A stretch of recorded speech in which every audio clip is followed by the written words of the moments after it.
हूं ऐश्वर्या कपूर और आप देख रहे हैं मेरे साथ साल के आखिरी दिन यानी 31 दिसंबर 2021 को पूछता है भारत। जी हां, और पूछता है भारत में आज, जैसा मैंने कहा, 31 दिसंबर का स्पेशल एडिशन में ऐश्वर्या का एजेंडा क्या होगा? आप बताइए, क्या हो सकता है? भाई पूरा देश एक ही बात जान रहा है। अवनीश अवस्थी जी जुड़ेंगे मेरे साथ। आज कम लोग रखे हैं, लेकिन साल का आखिरी दिन है। मैं चाहता हूं सबको मौका मिले। अवनीश अवस्थी जी को सबसे ज्यादा मौका मिले। बहुत नाराज हैं, 3-4 दिन से मुझे अंडरहैंड दे रहे हैं। जितेंद्र त्रिपाठी आएंगे, प्रवक्ता समाजवादी पार्टी के दुष्यंत नागर जी, रत्नाकर त्रिपाठी, और जुड़ेंगे बीजेपी के सांसद और राष्ट्रीय प्रवक्ता सुधांशु त्रिवेदी भी। लेकिन जो सवाल है वो ये है कि साहब कितना धन ये इन लोगों ने या कुछ लोगों ने समेट के रखा हुआ है कि ये रेड है कि बंद ही नहीं होती। अभी लोगों को लगा था चलो 200 करोड़ हो गया, 197-98 करोड़ हो गया, 23 किलो सोना हो गया, विदेशी मोहर वाला हो गया, 300 तिजोरियां की चाबियां हो गई, पता नहीं कितने किलो चांदी हो गया। अब शांत। तो साल के आखिरी दिन इनकम टैक्स ने रेड मारी। इनकम टैक्स ने रेड मारी है। और साहब क्या रेड मारी है? धन ऐसे बरस रहा है मानो कि कुबेर यही कानपुर में ही रह रहे हैं। मानो कुबेर कानपुर में ही रह रहे हैं। और साल के आखिरी दिन, इससे पहले मैं सारे पैनल के पास जाऊं, त्रिपाठी जी सुनिएगा, अवनीश जी, सुधांशु जी, मैं चाहता हूं जरा थोड़ा ज्ञान दे दिया जाए। जब हम छोटे होते थे ना तो पतंग उड़ाते थे। तो पतंग उड़ाने में अगर पतंग फट जाए अवनीश जी, दर्शकों, तो उसमें क्या होता है, एक चेपी आती थी, उसे चेपी कहते हैं कागज की। ऐसे आजकल के बच्चों को नहीं पता होगा, जैसे अगर हमारी वे बच्चे, उन्हें नहीं पता है चेपी चूपी क्या होता है, उन्हें पता है फेविकोल क्या होता है, उन्हें पता है वो एडेसिव क्या होता है, क्विक, माइक्रो सेकंड में। अवनीश जी मुस्कुरा रहे हैं, मुझे दिख रहा है, ऑन कैमरा नहीं है। तो पतंग अगर फट जाए कहीं तो उस पतंग को रीयूज करने के लिए चेपी लगाई जाती थी। और उससे भी पहले जब हम अपने गांव जाते थे तो वहां पे चेपी भी नहीं होती थी, वहां पे आलू की लई, उसे कहते हैं लई, हमारी तरफ लई कहते हैं, पश्चिमी उत्तर प्रदेश में बाकी जगह अलग अलग नाम है। तो लई बनाने की विधि सरकारी स्कूलों में जब हम जाते थे गांव में, छोटे शहर में, तो वहां पे जब बच्चों के साथ खेलने गए, आजकल तो खेलने कोरोना के चक्कर में बच्चे पड़ोसियों से नहीं मिलते हैं, दूसरों से तो क्या, तो जब जाते थे तो लई, वहां पे मैंने पहली बार देखा कि पतंग में चेपी नहीं लगा रहा है, वो लई आलू की कुछ है, it's a syrup kind of a thing, बहुत लगा लिपटा सा चिपका दो, कागज की पतंग होती, चिपक गई, उसे कहते थे स्कूल में। फिर मुझे पता लगा उसका एक चैप्टर होता है लई बनाने की विधि। तो लई, ग्राफिक लाइए डायरेक्टर साहब, लई बनाने की विधि मैंने सुनी है, लेकिन ये इत्र से नोट बनाने की विधि, इत्र से नोट बनाने की विधि, एक तरफ इत्र है, एक तरफ भाई साहब माया बरस रही है। तो इत्र से माया कैसे बनती है, ये इत्र से नोट बनाने की विधि, ये पूरे देश को समझानी चाहिए, ये जैन बंधुओं द्वारा। पहले एक जैन भाई साहब आए, अब एक जेल गए तो दूसरे के यहां पड़ा है, 2-3 और के यहां पड़ गया है। ये इत्र वालों में क्या है साहब? ये इत्र में ऐसा कौन सी सुगंध है, क्या चीज है कि इत्र से ये नोट बनाने की विधि पूरे देश नहीं? क्यों नहीं, मैं भी शुरू करूंगा। अवनीश जी आप भी कीजिए। ये इत्र से नोट कैसे बनता है साहब?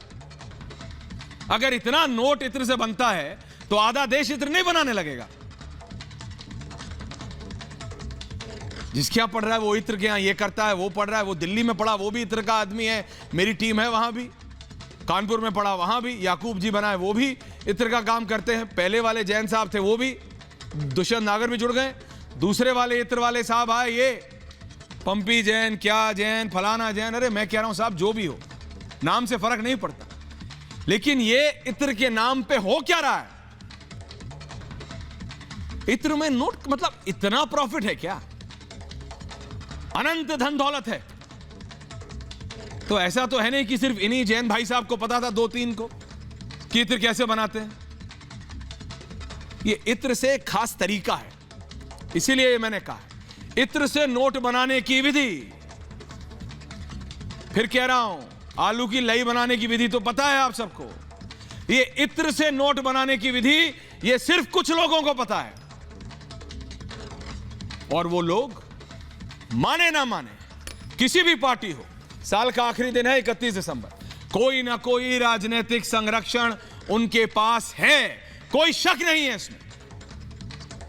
किस पार्टी का है वो ये देखते हैं। दूसरे ग्राफिक पे जाएं डायरेक्टर साहब, किस पार्टी का है वो एजेंसियां निकालें, क्योंकि अभी आप अगर विपक्ष की किसी पार्टी से पूछेंगे तो वो कहेगा हमारे को एजेंसी का कोई मतलब नहीं, हम एजेंसी को मानते नहीं। अवनीश जी, अखिलेश यादव ने आज पत्रकार वार्ता की कन्नौज में, मुझे बताया जा रहा था कि इन जैन भाई साहब को भी उनके साथ बैठना था, लेकिन उनको अरेस्ट कर लिया गया। तो अखिलेश यादव ने कहा कि समाजवादी पार्टी तो छोटे छोटे दलों के साथ गठबंधन कर रही है, भारतीय जनता पार्टी तो सीबीआई, ईडी, आईटी से तो एलिगेशन साफ है, भरोसा तो छोड़िए, वो तो उनके अलाए बता रहे हैं, तो कोई भरोसा नहीं एजेंसीज पे विपक्ष को। ये डेमोक्रेसी के लिए और देश के लिए कितना खतरनाक है वो अपने आप में है। लेकिन ऐसा नहीं है अवनीश जी, आप तो लिखते पढ़ते भी हैं, प्रोफेसर खुद हैं, आप तो किताबें भी पढ़ते हैं सर। जब बीजेपी थी विपक्ष में तो भी वो एजेंसीज को केज्ड, पैरेट और क्या क्या बुलाते थे। तो जो भी विपक्ष में होता है वो एजेंसीज को बुलाता है। लेकिन इसका मतलब क्या ये है, दर्शकों मैं आपसे बात कर रहा हूं, क्या इसका मतलब ये हुआ कि हमारी एजेंसीज काम करना बंद कर दें? जैसे आप किसी भी अगर आतंकी को मारते हैं हमारे सैनिक, तो कुछ लोग हैं, एक लॉबी है, वो पहले उस आतंकी का नाम देखते हैं। तो मैंने कहा आप क्या चाहते हैं कि हमारे सुरक्षा बल पहले जाएं, नाम के आगे पहले बोले अपना नाम बता, कपूर है कि खान है, तख्ती पड़े उसके नाम की फिर मारें, फिर देखें, ये नहीं देखें कि वो आतंकी है या नहीं। ऐसे ही अब एजेंसीज अगर कहीं रेड मार रहे हैं, उन्हें पता है पैसा है, तो ये देखें कि किस पार्टी का आदमी है, वो किस पार्टी का सपोर्ट है उसको, वो कमल का है, वो लाल टोपी का है, वो नीला रंग है उसके घर का, या हरा है, या वो लाल कपड़ा पहनता है, या उसकी गाड़ी की सीट पर केसरिया तौलिया रखा है। क्या देखें, ये क्या हो गया है? अफसर काम नहीं करेंगे।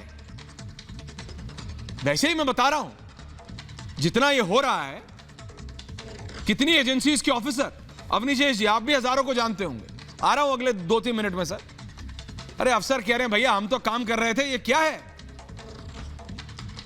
अखिलेश यादव कह रहे हैं कि हमारी एजेंसी ने गलत काम कर दिया, टेक्निकल ग्लिच हो गया, हमने तो इसी जो रूलिंग पार्टी है उसी के आदमी पे रेड मार दी। बोले हमें क्या मतलब है, हमारे को पता लगा कि इसने कैश मूवमेंट किया है सूत्रों के हवाले से 2 हवाला डीलर्स के साथ, और पहले दिन बताया था रिपब्लिक टीवी ने कि 4 बड़े बिजनेस हाउसेस हैं, 4 बड़े बिजनेस हाउसेस उसी एरिया के, उसी काम में जो इन्वॉल्व हैं, उनका भी टिप ऑफ वहीं से है। और वो हुआ, आज हुआ, लेकिन हुआ ना।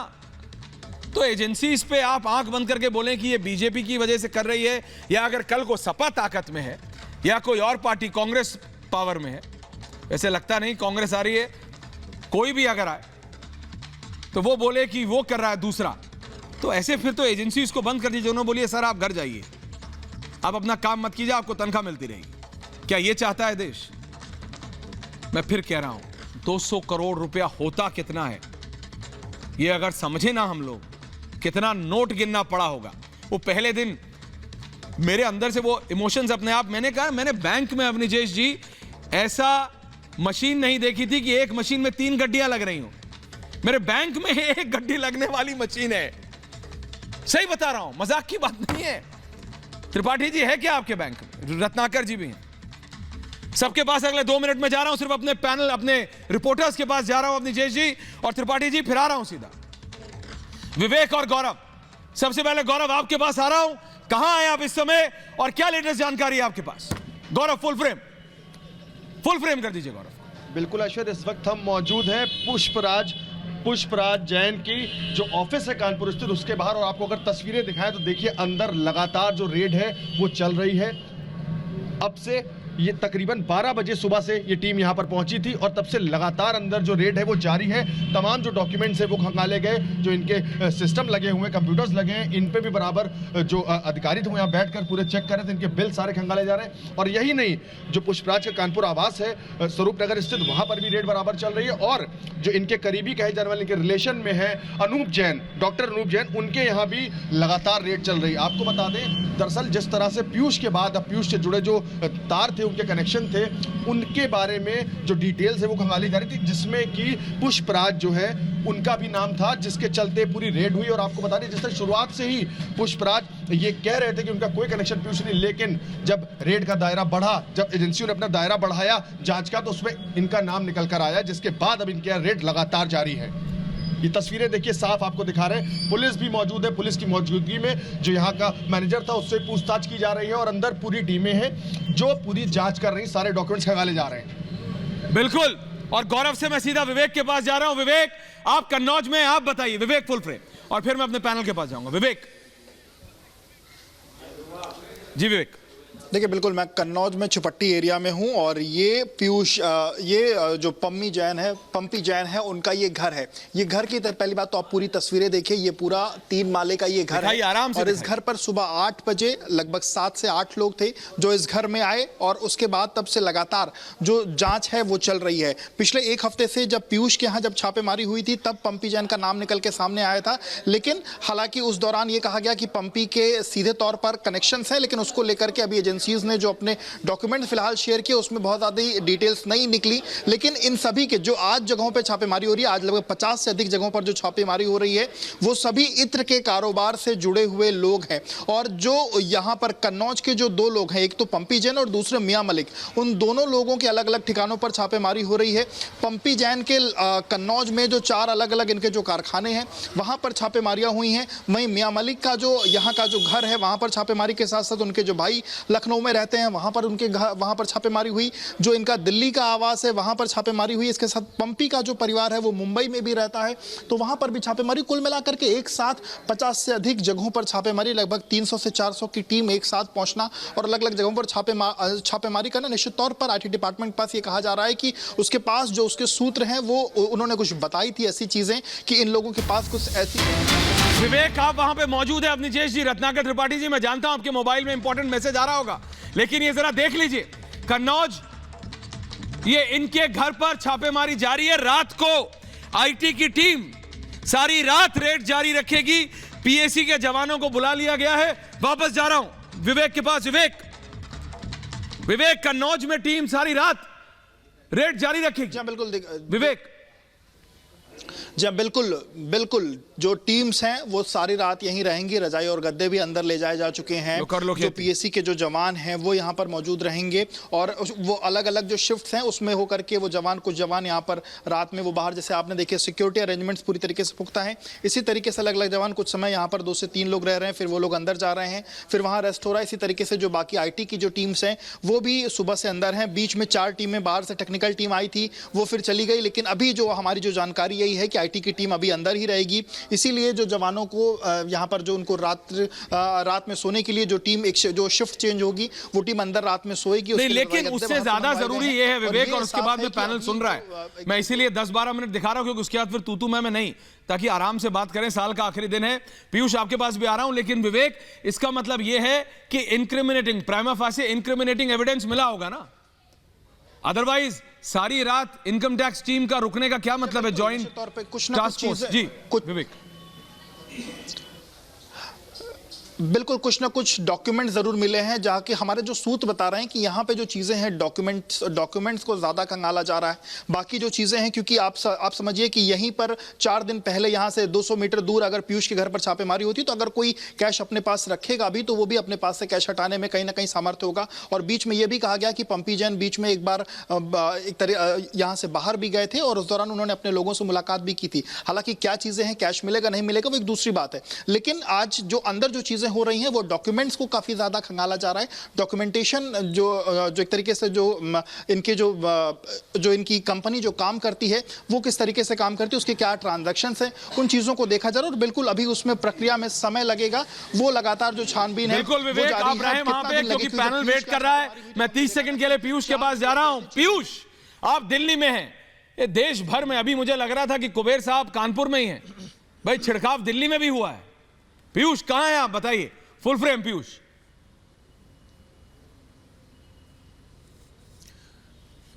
जी बिल्कुल ऐश्वर्या, इस वक्त मैं दिल्ली के ईश्वर नगर इलाके में मौजूद हूँ। 11 घंटे से ज्यादा का समय हो गया और लगातार इनकम टैक्स की जो टीम है वो यहाँ पर छापेमारी कर रही है। मैं तस्वीरें आपको दिखाऊं, ये चौथा माला इस घर का जहां पर इनकम टैक्स के जो अधिकारी हैं, लगभग 11 घंटे से ज्यादा का समय हो गया, वो अंदर ही मौजूद हैं। अभी कुछ देर पहले खुसरू मलिक जो डायरेक्टर है कंपनी के, जो मलिक परफ्यूम इंडस्ट्रीज लिमिटेड के जो डायरेक्टर है, उनको 2 घंटे पहले यहां से लेके जाया गया था। उनकी पूछताछ हुई, उनकी जांच पड़ताल हुई, उसके बाद उनको छोड़ा गया है। देखिए लगातार ये जो 2 गाड़ियां हैं जो लगातार हम अपने दर्शकों को लगातार दिखा रहे हैं, ये वो 2 गाड़ियां हैं जिनकी छानबीन कुछ देर पहले की गई थी और सुबह भी हमने देखा था किस तरह से इन गाड़ियों को पूरी तरह से खंगाला गया था। एक तस्वीर और वो बहुत महत्वपूर्ण तस्वीर है, वो मैं आपको दिखा दूं ऐश्वर्या। ये बेसमेंट का इलाका है, ये बेसमेंट है जहां पर इनकम टैक्स के आयकर विभाग के अधिकारी नीचे गए थे, उन्होंने नीचे भी छानबीन की है। यानी कि इस बिल्डिंग का कोना कोना छाना गया है और लगातार जो है पिछले 11 घंटे से रेड यहां पर दिल्ली में जारी है। आपको बता दें, ना सिर्फ यहां पर रेड है बल्कि लखनऊ में, नोएडा में, मुंबई में, हर जगह कम से कम 50 से ज्यादा ऐसी जगहें हैं जहां पर लगातार रेड जारी है और दिल्ली में रेड पिछले 11 घंटे से लगातार जारी। देखना है कि क्या निकल के आता है, क्योंकि इन सब के तार जो है कानपुर से जोड़े जा रहे हैं, कन्नौज से जोड़े जा रहे हैं। कन्नौज में गौरव, आप तीनों कारोबारी हैं, बने रहे हमारे साथ, आप तीनों रहिए, लेकिन पैनल को जरा लाइए। मैं ये पूछना चाह रहा हूं त्रिपाठी जी, जितेंद्र त्रिपाठी प्रवक्ता हैं, वरिष्ठ नेता है समाजवादी पार्टी के, सुधांशु त्रिवेदी जी सांसद हैं, ये मैं हमारी टीम किसको थैंक यू बोले?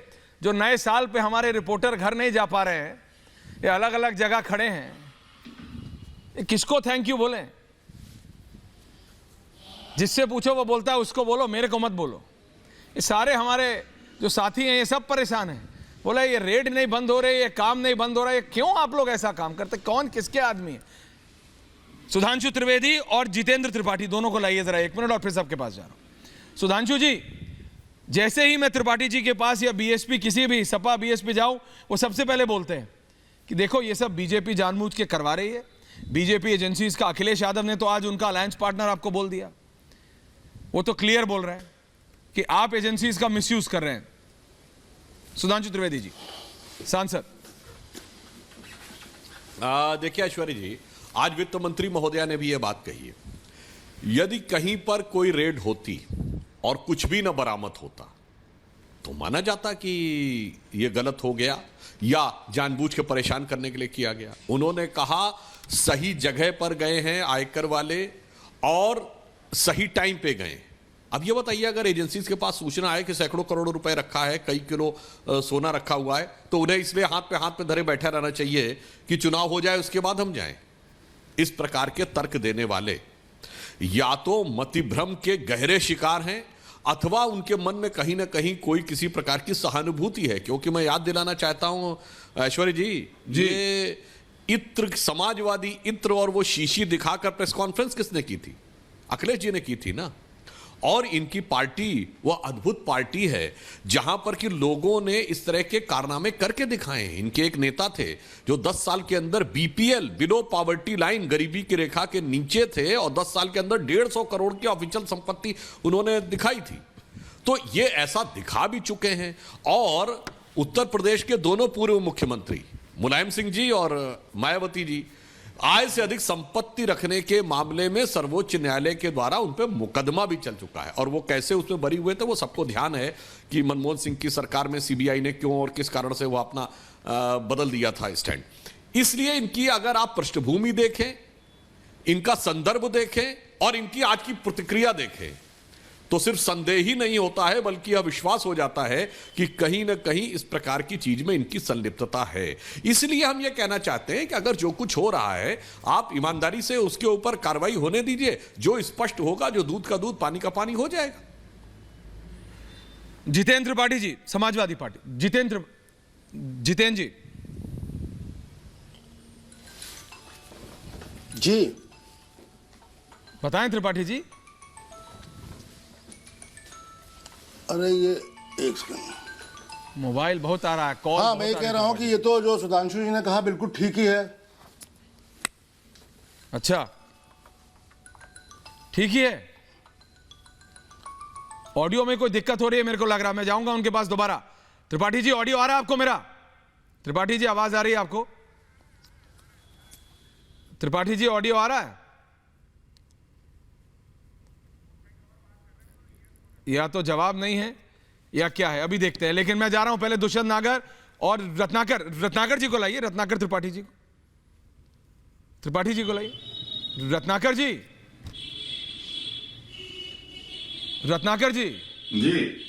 ये हो क्या रहा है? ये इतना नोट आ कहां से रहा?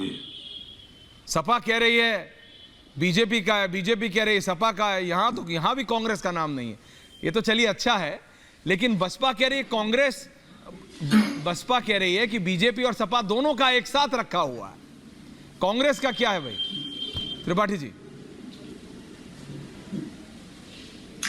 ये तो स्पष्ट है कांग्रेस के पास पैसा नहीं है ना, कांग्रेस का भ्रष्टाचार में हाथ है, इसीलिए कोई नहीं कह रहा है। अच्छा, आपको 15 सेकंड का विषयांतर करते हुए ले चलता हूं आपकी बात पे। आपको मैं 4-5 दिन से देख रहा हूं, आप इत्र के बारे में ही पूछ रहे हैं।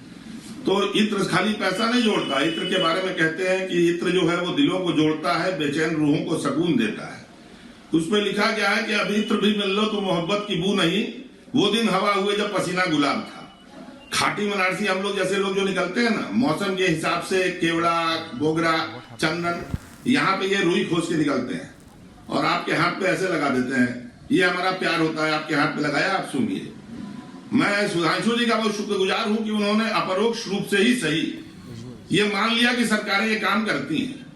उन्होंने कहा कि मनमोहन सिंह सरकार में वो सुप्रीम कोर्ट में गए मामला लेकर के, और मनमोहन सिंह सरकार ने एजेंसी पे दबाव डाला और पता नहीं क्या किया कि मुलायम सिंह, अखिलेश यादव जो है वो उससे बरी हो गए।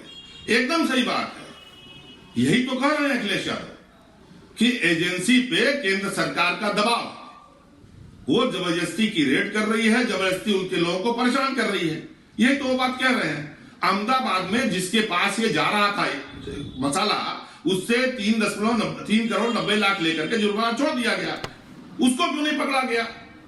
ओडोमैक्स नाम की कंपनी का नाम आया, उसमें शिखर जैन क्या रेड हुई? ये बोलते हैं हमको सूचना पे रेड मिली। मैं अखिलेश यादव से इत्तेफाक और भाजपा से नहीं रखता हूं। आईटी ऑफिशियल से कहा, डीजीजीआई ऑफिशियल से कहा कि हम तो गलती से लैंड कर गए सरकार। हमने देखा कि जो गणपति ट्रांसपोर्ट वाले हैं जैन साहब, उनको माल आता है सुगंध का यहाँ से, हम आ गए, हमारी तो आंख खुली की खुली रह गई। हमने देखा कि अरे भाई यहाँ तो इतना पैसा है। तो मुझे ये बताइए, जिसके यहाँ पान मसाला जा रहा था उसके यहाँ रेड क्यों नहीं हुई? उससे जुर्माना लेके क्यों छोड़ दिया गया? उसको अभी तक अहमदाबाद में, अरे यहाँ पर क्यों नहीं जोड़ा गया? इसलिए कि वो गुजराती था, इसलिए कि वो अहमदाबाद और गांधीनगर से था। और ये बात जान लीजिए ऐश्वर्या जी, भाजपा सरकार हर काम जो है ना वो चुनाव के मद्देनजर करती है। आज ही निर्मला सीतारमण जी के नेतृत्व में चेयरमैनशिप में जीएसटी काउंसिल ने 12% जो कपड़े पे लगाया था टैक्स, 5 से 12 किया था, उसको क्यों हटा दिया? फरवरी तक क्यों पोस्टपोन कर दिया? इसलिए कि सूरत वाले हड़ताल पे थे, इसलिए कि मार्च में चुनाव होने वाला है। ये तो स्पष्ट है कि भाजपा सरकार सारी की सारी एजेंसियों को अपने हिसाब से मैनिपुलेट करती है। जिस सीबीआई को वो तोता कहती थी, उस सीबीआई को बना दिया है और उसकी पीठ पे जितेंद्र त्रिपाठी, समाजवादी पार्टी। जितेंद्र त्रिपाठी जी, आवाज आ रही है आपको? रत्नाकर जी, समझ गया मैं आपकी बात। जितेंद्र जी और फिर एक साथ। हाँ, तो अब अगर आप फोन हो गया हो सर, इंपॉर्टेंट होगा मैं समझता हूं, लेकिन त्रिपाठी जी आपने सुना सुधांशु जी को और आपने सुना कांग्रेस के रत्नाकर त्रिपाठी जी को भी, तो क्या कहना है त्रिपाठी जी आपका? जी बोलिए जनाब।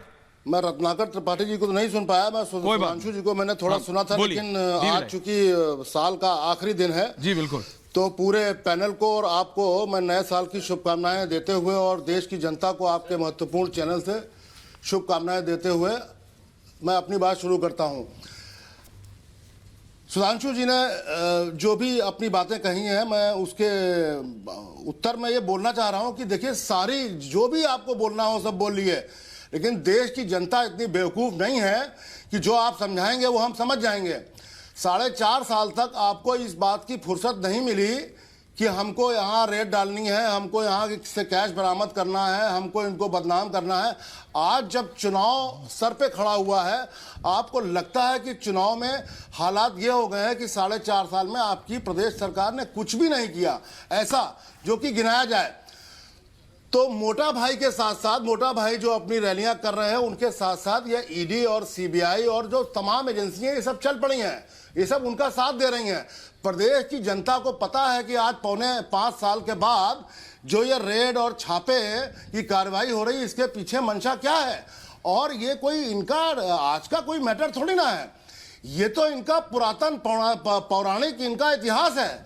चाहे वो तमिलनाडु में स्टैलिन जी के यहाँ छापा, उनकी बेटी दामाद के यहाँ छापा चुनाव के जस्ट पहले, चाहे वो केरल में छापा जहां इनकी एक सीट आती थी, छापे के बाद वो सीट भी नहीं आई, चाहे मध्य प्रदेश के चुनाव से पहले कमलनाथ जी के यहाँ छापा, चाहे राजस्थान के चुनाव के पहले अशोक गहलोत जी के रिश्तेदारों के यहाँ छापा, चाहे वेस्ट बंगाल में चुनाव के पहले अभिषेक बनर्जी के यहाँ छापा।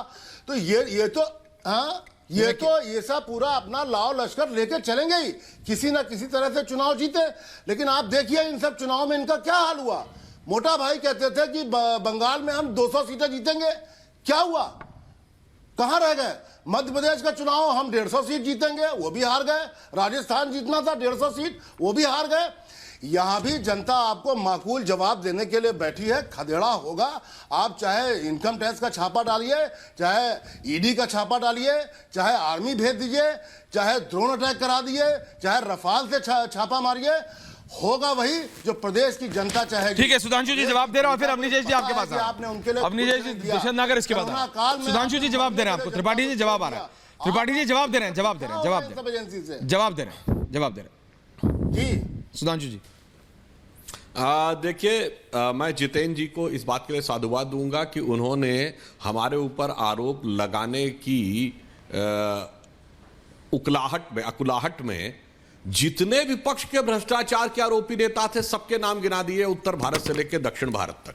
तो यदि किसी भी प्रकार से जनता के जनमानस में वो चीजें विस्मृत हो रही हों तो वो सारे के सारे सामने आ गए। और इसमें 10 में से 9 नेता ऐसे हैं जिनके पास आज से नहीं पुराने जमाने से उनके ऊपर मुकदमा चल रहा है। जैसे समाजवादी पार्टी के राजीव राज जी का विषय कांग्रेस सरकार के जमाने से है, हमारे जमाने का नहीं। और मैं रत्नाकर जी को भी ये बहुत बधाई देता हूं कि उन्होंने एक्सेप्ट कर लिया नेशनल टीवी पे कि जब मैंने ये कहा कि मनमोहन सिंह जी की सरकार के जमाने में सीबीआई ने बदल दिया था तो सरकारें बदल दिया करती हैं, उन्होंने ये स्वीकार कर लिया था। तो मैं ये भी याद दिला देना चाहता हूं, हां बिल्कुल ये हुआ था 2G घोटाले पर पीएसी कमेटी की बैठक में, जिसमें प्रधानमंत्री मनमोहन सिंह जी ने कहा था मैं आने को तैयार हूं। वहां आना तो छोड़िए, जब रिपोर्ट प्रस्तुत होने की बात आई तो सपा बसपा ने ही बवाल करके वह रिपोर्ट ही नहीं टेबल होने दी और उसके एक हफ्ते के अंदर सीबीआई का स्टैंड चेंज होना शुरू हो गया। और रत्नाकर जी, जुलाई 2008 में कोई जाके चेक कर सकता, न्यूक्लियर डील पर जब कम्युनिस्टों ने समर्थन छोड़ दिया था तो समाजवादी पार्टी, जितेंद्र जी आप भी ध्यान करिएगा, वो दृश्य लोगों को याद होगा, अमर सिंह जी और मुलायम सिंह जी मनमोहन सिंह जी से मिलके बाहर निकले, न्यूक्लियर डील का समर्थन किया। 40 सांसद थे आप लोगों के, और उसके 1 महीने के अंदर सीबीआई के स्टैंड में क्या परिवर्तन आया। तो मैंने बात तथ्यों पे कही थी, आप दोनों को साधुवाद कि आपने उस बात को लेकर स्वीकार कर लिया। हां, मैं यह जरूर कहना चाहता हूं कि जहां तक एजेंसी के दुरुपयोग की बात है, सिर्फ एक तथ्य रखना चाहता हूं, एक लाइन कह दूं बस। देखिए, जब अजय मिश्रा टेनी के बेटे के खिलाफ हमारी ही सरकार के अधिकारियों की काम करती हुई एसआईटी अगेंस्ट में रिपोर्ट देती है तो ये खड़े होकर संसद रोकते हैं कि तो सत्य की विजय है, सत्य प्रमाणित हो गया, हटा देना चाहिए। और वही एजेंसी, यदि ये इनका यह आरोप है कि हम एजेंसी को प्रभावित करते थे तो वो एजेंसी हमारे किसी मंत्री के परिवार के खिलाफ रिपोर्ट कैसे दे रही है? यदि एजेंसी निष्पक्ष थी, जो कि आपने माना सत्य का विजय, तो दूसरी एजेंसी कैसे जो है वो पक्षपाती है? 2 में से एक आरोप पहले तय कर लीजिए, उसके बाद आरोप लगाइए। ये अपनी सुविधा के अनुसार 2 अलग अलग परिस्थितियों में 2 अलग अलग तर्कों का चयन आप नहीं कर सकते। अवनीश अवस्थी और दुष्यंत नागर सर, आ रहा हूं, सबके पास आ रहा हूं सर, जवाब दीजिएगा। त्रिपाठी जी, अवनीश अवस्थी, हाँ सर आ रहा हूं त्रिपाठी जी, वेट, अवनीश अवस्थी जी को बोलने दीजिए। अवनीश अवस्थी और दुष्यंत नागर। हाँ अवनीश जी, और आज नाराज मत होएगा अवनीश जी, मैं कई बार पिछले 3-4 बार से आपके पास पहले नहीं आ पाता हूं, माफी चाहता हूं, साल का आखिरी दिन है सर, आप वरिष्ठ हैं, प्लीज बोलिए सर। ऐश्वर्या जी, आपसे कोई नाराजगी नहीं है। नहीं सर, बोलिए ना। आप ना, आज मुझे हैरत हो रही थी कि आप बार बार आलू से आपने कहा था इत्र से पैसा बन रहा है, सोना बनता है, आप बार बार आलू मुझे लगा कि आप कहेंगे आलू से सोना बनता है। तो मुझे याद था आप बोलेंगे। नहीं, मैंने आपके लिए छोड़ दिया था वो मशीन वाला ग्राफिक, मैंने अपनी टीम को बोला था बनाने, ले बनाने की बात कही है। मेरे को याद था। किसने कहा आपने था आलू से ले कि बनाने आलू से की सोना बात बनता है? मुझे याद मुझे लगा कि आज आप फिर वो मीडिया के उसमें आ जाएंगे कि गोदी मीडिया, बिका हुआ मीडिया आ जाएगा। लेकिन ऐश्वर्या जी, एक बात मैं बताऊं, आपने कहा और सब लोग जिस तरीके से कह रहे हैं सरकारों के उसमें काम करती हैं, उस समय अगर सुप्रीम कोर्ट ने कहा था कि अगर केज पैरट है, पिंजरे में बंद तोता है सीबीआई, तो इसलिए कहा था कि वो भ्रष्टाचारियों पर कार्रवाई नहीं कर रही थी। रंजीत सिन्हा जो डायरेक्टर थे, उनके घर के रजिस्टर पर जिन लोगों के नाम थे, जिन लोगों की एंट्री थे, वो उन्हीं लोगों की थी जो आरोपी थे। वो कार्रवाई नहीं करती थी। यहां पर सीबीआई, बाकी संस्थाएं भ्रष्टाचारियों पर कार्रवाई कर रही हैं। ये फर्क है, बेसिक फर्क है, मूलभूत फर्क है। उस समय छूट थी, जो मर्जी है आपसी संबंधों के आधार पर समर्थन ले दे करके आप सीबीआई और बाकी एजेंसियों की निगाह से कर सकते हो। ले लो, जाके डायरेक्टर से बात कर लो, मंत्री से बात कर लो, काम हो जाएगा। अब वो नहीं हो रहा। एक और महत्वपूर्ण बात यह है कि जब पिछले दिनों, कई दिनों से यह चल रहा है कि पुष्पराज जैन किसका था, पीयूष जैन किसका आदमी है, दुष्यंत जी क्या हो गया आपको आज?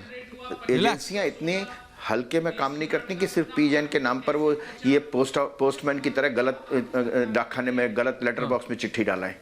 ये इनकम टैक्स है, यहाँ पे जीएसटी काउंसिल है, इंटेलिजेंस है, कैसी कैसी बातें यहाँ पे लोग कर रहे हैं। और इसलिए कर रहे हैं क्योंकि उन्होंने एक समाजवादी पार्टी के आदमी की कार पर नरेंद्र मोदी का पोस्टर चिपकाया, झंडा लटकाया और सोच लिया कि ये हो जाएगा तय कि ये तो बीजेपी की गाड़ी बना दी जाएगी, रातों रात बना दी गई और फिर उसको ठीक करा दिया गया, मान लिया जाएगा। उसमें मजे की बात यह कि सीसीटीवी कैमरे में पकड़े गए कि आपने समाजवादी पार्टी के आदमी की गाड़ी को आपने बीजेपी की गाड़ी बना दिया।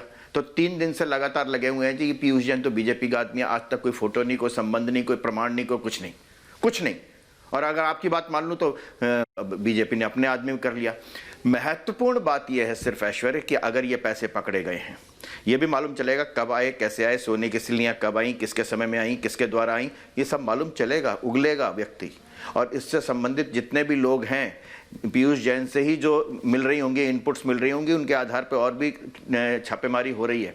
महत्वपूर्ण बात यह कि अगर सरकारी खजाने का पैसा चुराया गया है, वापस सरकारी खजाने में आ रहा है, तो तमाम राजनीतिक दल बिना किसी इस बात के कि टाइमिंग है, ये है, वो है, बदला है, राजनीतिक बदला, इसके बजाय ये कहें कि इस पैसे का जो गरीबों के जिससे घर बनने थे, जैसे अतीक अहमद की भूमि को तोड़ करके उसको जो माफिया उसने कब्जा कर रखा था, उस पर गरीबों के लिए फ्लैट बन रहे हैं, ये उन गरीबों के लिए काम आएगा जिनको 2 रोटी की रोटी नहीं मिलती।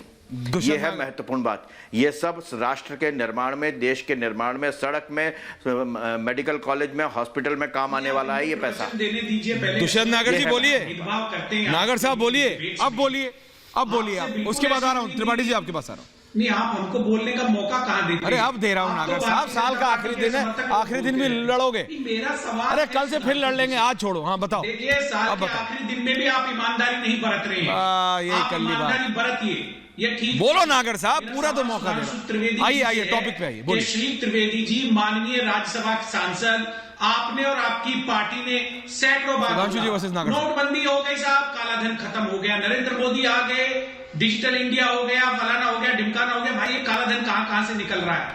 ये काला धन आपने 5 साल में क्यों नहीं पकड़ा?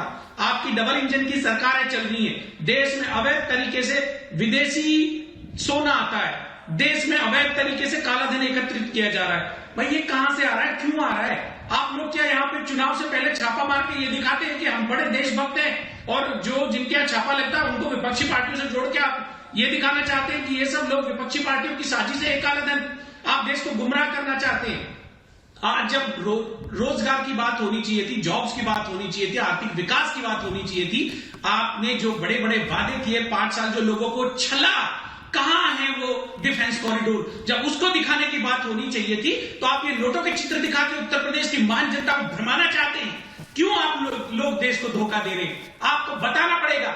आप बताइए मुझे, यहाँ स्वीकार करिए इस नेशनल चैनल पे कि नोटबंदी हमसे गलत कदम हुआ, नोटबंदी से देश की अर्थव्यवस्था बर्बाद। सुधांशु जवाब दे रहे हैं, सुधांशु जी वर्सेस जितेंद्र रत्नाकर त्रिपाठी। सुधांशु जी जवाब दे रहे हैं, सुधांशु जी वर्सेस जितेंद्र रत्नाकर। जितेंद्र जी आ रहा हूं।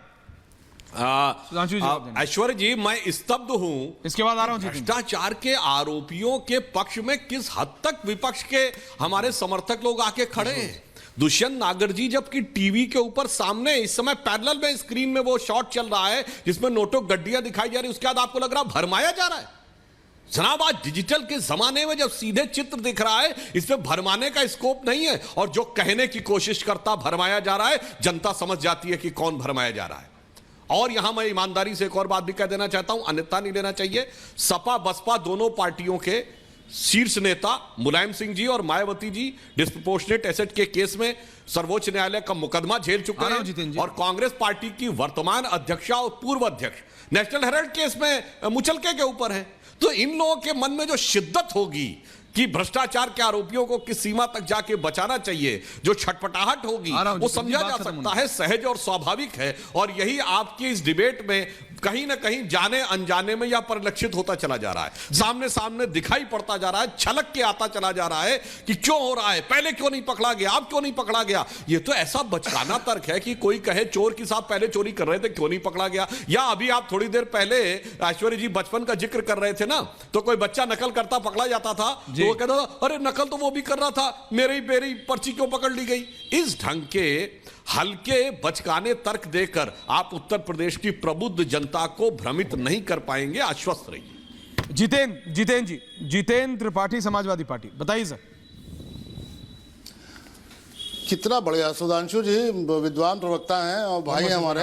कितने आपको देख के एक मुझे गीत याद आ, दो लाइन सुना दूं ऐश्वर्या जी, आपकी प्लीज सर परमिशन हो तो। क्या बात कर रहे हैं आप, एक सुनाएंगे उसके बाद आपको लग रहा है कि सुधांशु जी उस पर 3 नहीं सुनाएंगे। सुधांशु जी साल का आखिरी दिन वैसे ही है। कितने मासूम लग रहे हो, तुमको जालिम कहे वो झूठा है, जमाना है तुम्हारा चाहे जिसकी जिंदगी ले लो, अगर मेरा कहा मानो तो ऐसे खेल ना खेलो।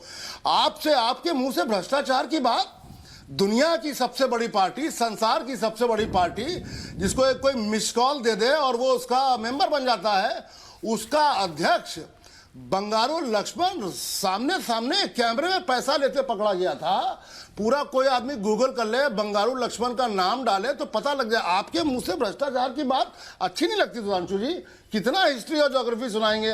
दूसरा, अभी आपने कहा कि मायावती जी भ्रष्टाचार में लिप्त हैं और बहुत उनके ऊपर इंक्वायरी, तो काहे उनके साथ 3 बार सरकार बनाई आपने? जब आप सरकार बना रहे थे तब उनके सारे केस भूल गए थे क्या आप? वो तो आपके साथ सरकार में रही हैं, एक बार 4 महीना, एक बार 16 महीना, एक बार 18 महीना, 6 महीना, 3 ही बार तो सरकार बनी, 4 महीना, 6 महीना, 16 महीना। तो क्या मजा लूट रहे थे क्या? अब आपको उनका भ्रष्टाचार दिखाई दे रहा है। वाह सुधांशु जी वाह, मान गए आपको। और ये तो हैं, और दूसरे जो इनके अंडर कवर एजेंट बैठे हैं अवस्थी जी, वो भी बहुत मासूमियत अंडर कवर एजेंट, जरा इसका जवाब दीजिए। जिस पार्टी का राष्ट्रीय अध्यक्ष कैमरे के सामने पैसा लेता पकड़ा जाए, उस आदमी को, उसकी पार्टी के लोगों को कैसे, किस मुंह से ये भ्रष्टाचार को? सुधांशु त्रिवेदी जवाब दे रहे हैं। सुधांशु त्रिवेदी, उधर रत्नाकर जी को भी ले आइए। बताइए सुधांशु जी, बंगाल का नाम जरूर लीजिएगा सुधांशु भाई। आप देखिए जितेंद्र जी ने जो बोला, अच्छा ठीक है, जवाब आ रहा है, जवाब करके। हाँ बिल्कुल बताता हूं आपकी बात को। मैं फैक्ट और डेट के साथ बता देता हूं। मायावती जी के साथ हमारा 3 बार गठबंधन हुआ। पहली बार जून 1995, दूसरी बार 21 मार्च 1997 और तीसरी बार 8 मई 2002। मायावती जी पे डिस्प्रपोर्शनेट एसेट का मुकदमा ताज एक्सप्रेसवे के मुद्दे पे लगा। अगस्त 2003 हमने वही उनसे समर्थन वापस लिया, और दुर्भाग्य अगले साल आ गई सरकार। आप लोगों की समर्थन की, कांग्रेस को समर्थन था, फिर उसके बाद घूमने, इसलिए डेट के साथ बोल रहा हूं। जब तक वो जो मुकदमा लगा वो 2003 में लगा, सर्वोच्च न्यायालय के द्वारा लगा, हम लोगों ने नहीं। ये मैंने आपको फैक्ट बताया डेट के साथ। अब दूसरी बात जो आपने कहने का प्रयास किया, भाई मुलायम सिंह जी के ऊपर तो भ्रष्टाचार का आरोप किसने लगाया? भाजपा ने लगाया। आप हम पे छोड़ दीजिए, आप अपने और एक दूसरे के ऊपर देख लीजिए। जिस प्रकार के आरोप अखिलेश यादव जी ने कहा मायावती जी के लिए, अरे भाई वो तो पैसा लेके टिकट दे देती, मेरा नहीं, अखिलेश यादव जी का कोट अनकोट में स्टेटमेंट है। मायावती जी ने मुलायम सिंह जी के लिए कहा उत्तर प्रदेश का सबसे बड़ा गुंडा मुलायम सिंह यादव है, अनकोट। ये उनका वक्तव्य है। तो मुझे लगता है कि हमें जवाब देने की जरूरत नहीं, आप दोनों को जवाब देने की जरूरत है। आपने शेर कहा था तो मैं भी ये कह देता हूं, बोलिए जो कुछ सामने दिखाई पड़ रहा है, जो कुछ सामने दिखाई पड़ रहा है, और जो मैंने डेट के साथ फैक्ट्स बोले हैं, ये कोई भी जाके नेट पे चेक कर सकता आज के जमाने में। तो मैं भी कह देना चाहता हूं, सच जरा सा घटे या बढ़े तो सच एक-एक सच करके। न रहे, सच जरा सा घटे या बढ़े तो सच सच न रहे, मगर झूठ की तो कोई इंतहा नहीं, और लाख चेहरे बदल के आ जाते हैं ये लोग, मगर आईना कमबख्त झूठ बोलता ही नहीं। रत्नाकर त्रिपाठी जी, रत्नाकर जी, अब आप भी 2 लाइन से शुरू करेंगे कि सुधांशु जी प्लीज, जितेंद्र जी आ रहा हूं, जितेंद्र जी रिलैक्स, जितेंद्र जी आ रहा हूं, जितेंद्र जी आपने बोले। लक्ष्मण बोलिए प्लीज। सुधांशु जी मैं हाथ जोड़ रहा हूँ, बंगारू लक्ष्मण को प्रणाम करके कुछ बोलिए, उनका आशीर्वाद दिलवाइए। रत्नाकर जी, रत्नाकर जी, रत्नाकर जी, अच्छा अच्छा आ रहा है कुछ, आ रहा है कुछ, आ रहा है, 1 मिनट आ रहा है, बोलिए बोलिए बोलिए। बंगारू लक्ष्मण जी पे भी जवाब बोलिए। बोलिए। हाँ, बंगारू लक्ष्मण जी के ऊपर जिस विषय को लेकर था कि 1 लाख रुपया लिया है जी, देखिए ये किसको जवाब दे रहे हैं, मैं दोनों बात कर, 350 करोड़ रुपए के ऊपर बचाव करने वाले कह रहे हैं 1 लाख। और मैं पूछना चाहता हूं बंगारू लक्ष्मण को किस केस के लिए पैसा लिया था उन्होंने? एक ऐसा केस था जिसमें केस ही नहीं था, और जिसने किया था उसकी करतूतें बाद में हुई, आज भी जेल में है वो। जिन लोगों ने तहलका मचाया था, वो तहलका का असली स्वरूप सब सामने आ गया था। उसके अंदर क्या बात थी, सजा हुई उनको, वो भी हुआ, मगर वो किस चीज से प्रेरित था वो लोग भी उजागर हो गए। रत्नाकर, रत्नाकर जी, रत्नाकर जी, रत्नाकर, कोई ईमानदारी, अब निजेश जी आ रहा हूं, लास्ट में आ रहा हूं, please wait. Ratnakar ji, Ratnakar ji, Jitendra ji please, Jitendra ji, Jitendra ji को रिलैक्स कराइए। रत्नाकर, चुप करिए इन लोगों को। रत्नाकर जी वैसे सुधांशु एंड अवनिजेश। रत्नाकर जी, आपका ऑडियो आ रहा है, वीडियो स्टिल हो गई, क्या हो रहा है 31 तारीख? अरे सुधांशु जी क्या बोलेंगे? आप बोलेंगे, बोलिए। सुधांशु जी क्या बोलेंगे? 91 में जब मुफ्ती सईद ने आतंकवादियों को छुड़वाया, उसके बाद इन्होंने आकर के रूबिया सईद को पिताजी के साथ समझौता किया, उनके साथ शासन चलाया। और इसीलिए मैं फिर से कह रहा हूं, बीजेपी मतलब बहुत ही झूठी पार्टी। अभी तक ये सबके कामों का उद्घाटन करते थे, अब सुप्रीम कोर्ट के काम का भी श्रेय ले लिया। माननीय सुधांशु त्रिवेदी जी, राज्यसभा सांसद जी, लखीमपुर खीरी केस में सुप्रीम कोर्ट ने कहा SIT बैठाओ। उसके बाद सुप्रीम कोर्ट ने कहा 8 नवंबर को कि SIT बहुत धीमी चाल चल रही है आपकी, हाई कोर्ट जज बैठाओ। रिटायर्ड 15 नवंबर 2021 को आपने हाई कोर्ट जज बैठाया। अरे चाबुक थी सुप्रीम कोर्ट की, आपका टट्टू पिट्ठू इधर उधर जाता ना तो लात मार के सुप्रीम कोर्ट ठीक कर देती, इसलिए SIT सीधी चाल चली। और मैंने नहीं, हमारे यहां बनारस में कहा जाता है, अपने दिल से जानिए पराये दिल का हाल, अपने काम से जानिए दूसरे काम का हाल। आपने कहा कि मनमोहन सिंह ने ले लिया सरकार को, अरे एजेंसियों को अपने अर्दब में। आप जानते हैं ना, चूंकि आप एजेंसियों को अपने अर्दब में ले रहे हैं, इसलिए आप जान रहे हैं। मैं आप सबसे ये कह रहा हूं रत्नाकर जी, आप सब, जितेंद्र जी को फिर कोई कॉल आ गया, आप सब बोल रहे हैं, लेकिन जनता सिर्फ ये पूछ रही है कि ये इतना नोट, और वो नोट लाइए। आ रहा हूं, अब निजेश जी आप ही के पास आ रहा हूं, सबने जवाब दिया। सुधांशु जी आ रहा हूं, सुधांशु जी आ रहा हूं, टाइम है मेरे पास, 5 और मिनट है। अरे रत्नाकर जी नाराज मत हुई, 31 तारीख डायरेक्टर साहब रखिए मेरे को, एक सेकंड रिलैक्स सर। मैं कह रहा हूं सब, अरे रेड्डी बंधु से लेके और सब जो आपने कहा मैं सब मैं कह रहा हूं साहब, ये है किसका 200 करोड़ ये तो बताओ। जनता एक सवाल पूछ रही है, सब जाएंगे वोट लेने। सुधांशु जी आप तो खुद सांसद हैं, जहां जाएंगे, सिर्फ कानपुर में नहीं सर, उत्तर प्रदेश नहीं, उत्तराखंड, पंजाब, जहां जाएंगे पूछ रहा है किसका है ये 200 करोड़। सुधांशु जी जब से आया है ना, लोग जब भी आप आइए, कहीं जाइए, दुकान पे जाइए, बोला सर हम तो फालतू का ही काम कर रहे हैं। काम तो ये है, टैक्स देते हैं हम जो नौकरी करता है वो इंक्रीमेंट का इंतजार करता है, तनख्वाह का इंतजार करता है, उसमें टैक्स कटता है, मालिक काट लेता है कि 1 घंटा लेट आए थे, 2 घंटा जल्दी गए। काम तो ये है, घर में फर्नीचर थोड़ी है भाई के, घर में तो नोट है, दीवार में सीमेंट थोड़ी लगाता है, दीवार में भी नोट है। सुधांशु जी दिस इज फ्रस्ट्रेटिंग, क्योंकि क्या है सुधांशु जी, एक दिन में नहीं इकट्ठा होता। देखिए आपकी सरकार यूपी में भी है, दिल्ली में भी है, वो लोग कह रहे हैं सर सब मान लिया, सब मान लिया, एजेंसीज भी ठीक है, लेकिन ये बताइए इतना पैसा एक दिन में इकट्ठा होता है क्या? सांसद जी। हाँ, आपने बिल्कुल सही सवाल किया है ऐश्वर्य जी, एक दिन में नहीं इकट्ठा होता है जब टैक्स की चोरी की जाती है। और आपने जो सवाल किया उसका जवाब आ गया जो दुष्यंत जी आदि लोग बोल रहे थे। ये अगर नोटबंदी नहीं हुई होती ना, ये डिजिटल ट्रांजैक्शन और कैश ट्रांजैक्शन, डिजिटल ट्रांजैक्शन बड़े ना होते, कैश ट्रांजैक्शन पे रोक नहीं लगी होती, उनके ऊपर रिस्ट्रिक्शन नहीं होता, तो ये चंद दिनों में इकट्ठा हो जाता। ये धीरे धीरे करके लंबे समय में इकट्ठा किया गया होगा। और इसीलिए जब एजेंसीज के पास लगातार जानकारी आई होगी और जब उन्होंने पुख्ता कर लिया होगा जो आज वित्त मंत्री जी ने कहा, तब जाके कार्रवाई की और वो सामने दिख रहा है। और रत्नाकर जी जो इस समय बहुत आवेश और आक्रोश में बोल रहे थे, तो मैं याद दिलाना चाहता हूं, लोगों को शायद याद नहीं, मैं फिर कह रहा हूं, एक एक चेक कर सकता है। ये पिंजड़े का तोता जानते हैं किस संदर्भ में बोला था? कोयला घोटाले पर जब सीबीआई से कहा गया था कोर्ट में हलफनामा दाखिल करो, तो जानते क्या हुआ था? सुप्रीम कोर्ट ने कहा था ये किसी पॉलिटिकल एग्जीक्यूटिव को दिखाई नहीं जाएगी, यानी कोई नेता या अफसर ये रिपोर्ट नहीं देखेगा। जब हलफ, और सरकार ने कहा किसी ने नहीं देखा। जब सीबीआई के पास, सीबीआई ने रिपोर्ट सबमिट की और वो जो कह रहे हैं ना सीबीआई डायरेक्टर के यहां की सूची आ गई, कोर्ट ने पूछा तो उन्होंने कहा हां बुलाया गया था, पीएमओ के अधिकारियों ने बुला के देखा भी था और बताया भी था।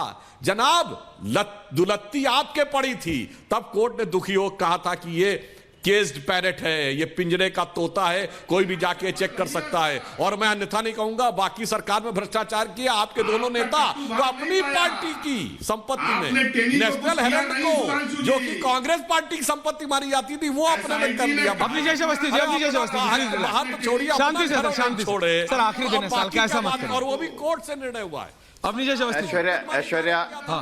ऐश्वर्या जी दादा बोलिए। हाँ ऐश्वर्या पता नहीं जितेंद्र त्रिपाठी जी ने, जितेंद्र त्रिपाठी जी पता नहीं मुझे क्या कह रहे थे, अंडर कवर एजेंट वगैरह। आपको 007 बोला है, आपको बोला अंडर कवर एजेंट के हिसाब से, आपको बोला अंडर कवर एजेंट 007 है आप, जिन्होंने 1 लाख रुपए लेते हुए कैमरे में देखे गए थे, पकड़े गए थे, मैंने मान लिया। उस हिसाब से आज अगर बीजेपी को भ्रष्टाचार की बात नहीं करनी चाहिए, तो जो मुलायम सिंह यादव ने कहा था कि लड़के हैं, लड़कों से गलती हो जाती है, तो आपको तो महिला सुरक्षा पे बात भी नहीं करनी चाहिए। जवाब दे रहा हूं, जिसने कहा था अखिलेश यादव ने दीजिएगा, तुम्हारा तो नहीं हुआ ना बलात्कार, तुम क्यों इतना गुस्सा कर रही हो? उनको तो महिला जवाब आ रहा, जवाब दीजिए जी, जवाब दीजिए त्रिपाठी जी, त्रिपाठी जी जवाब दे रहे हैं, जवाब दीजिए, मुलायम सिंह जवाब दे रहे हैं, जितेंद्र जी बोलिए, जितेंद्र जी बोलिए, जितेंद्र जी बोलिए। कोर्ट करते हैं कि मुलायम सिंह जितेंद्र जी वैसे सुधांशु त्रिपाठी, लड़के सब आप क्या चले गए? गौरव भाटिया आप क्या चले गए? नरेश अग्रवाल जी आप क्या चले गए? और भी लड़के यहाँ से सब वहां चले गए। अब ऐसा कोई बयान की बात नहीं है, ये याद है आपको? गलती आती है, लड़के क्यों ले लिया भैया? ये मुलायम सिंह,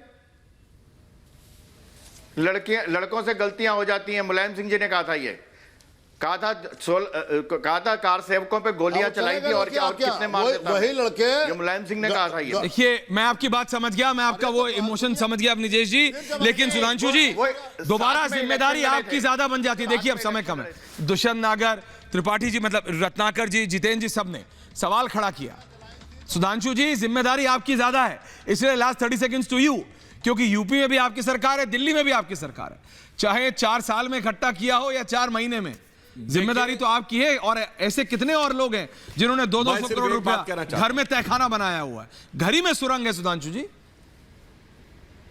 बिल्कुल, देखिए ये केस एक एक प्रकरण को लेकर वाद विवाद होता रहेगा, पर मैं एक ईमानदारी से बात कहता हूं जी, पिछले 20-30 सालों में आप देख लीजिए, मनमोहन सिंह जी के जमाने में यह भ्रष्टाचार के आरोप लगे, नरसिम्हा राव जी भारत के पहले प्रधानमंत्री बने जिन्हें कटघरे में खड़ा होना पड़ा, राजीव गांधी जी पहले प्रधानमंत्री बने जिनके परिवार भ्रष्टाचार के आरोप लगे, और 13 साल हम भी स्वतंत्र भारत में सरकार चला चुके हैं, 2 प्रधानमंत्री, अटल बिहारी वाजपेयी जी, नरेंद्र मोदी जी, किसी की हैसियत नहीं हुई जो एक उंगली उठा सके। आज योगी आदित्यनाथ जी के ऊपर में ये कितने भी प्रकार के अनर्गल आरोप लगाने की कोशिश करे, किसी की हैसियत नहीं कि पैसे की कोई बात कर सके। ये इस बात का प्रमाण है कि भारतीय जनता पार्टी का शीर्ष नेतृत्व किस प्रकार की पारदर्शिता, स्वच्छता और निष्ठा के साथ काम करता है, और 30 सालों में इन सारी पार्टियों के शीर्ष नेतृत्व के ऊपर क्या क्या हुआ है वो अभी इस देश की जनता। मैं आपकी बात मानता हूं, ठीक है सुधांशु जी नहीं है, लेकिन साल के आखिरी दिन दुष्यंत नागर जी 31 दिसंबर 2021 में, कम से कम ये कह रहा हूं, लोग सिर्फ ये कह रहे हैं, इसके पीछे जो भी हो, जो भी है इसके पीछे किसी पार्टी का, उसको छोड़ना नहीं चाहिए, इसका सिरा कड़ी दर कड़ी जोड़ के पकड़ना चाहिए। ये नहीं कि आज हो रहा है, इलेक्शन के बाद पता नहीं कहां गया। बहुत बहुत धन्यवाद आप सबका, पूछता है भारत, बहुत बहुत धन्यवाद, और नववर्ष की बहुत बहुत शुभकामनाएं।